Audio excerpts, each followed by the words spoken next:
còn rau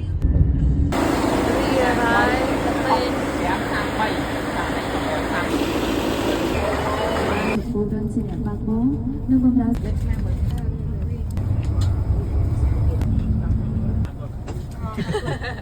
Nhưng mà không có được phim bóng ấy.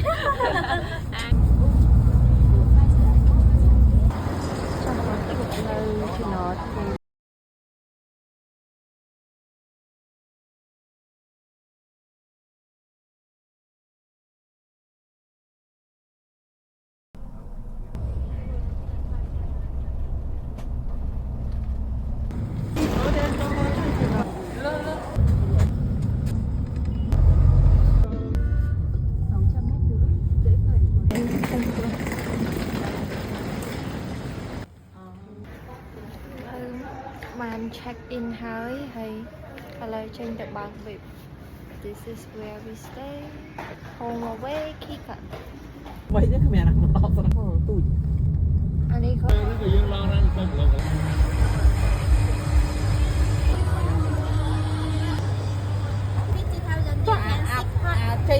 Buy three, get one. Buy. đi tập bên đó sẽ được 10, so you can get two free, yes. một promo sale đi Macca kia cả hai chỗ siêu hóa cao nhất và thiết bị bên Smile trong ngày 9 và ngày 10 tháng 10 tham gia thì chính là một đôi giày thể thao Hoka thì giá 6 triệu đồng và 15 vị khách hàng còn lại sẽ nhận a cup of Pocari Sweat here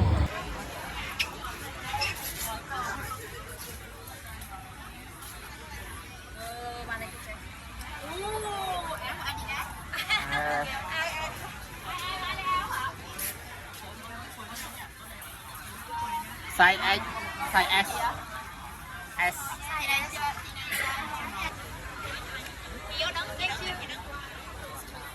thank you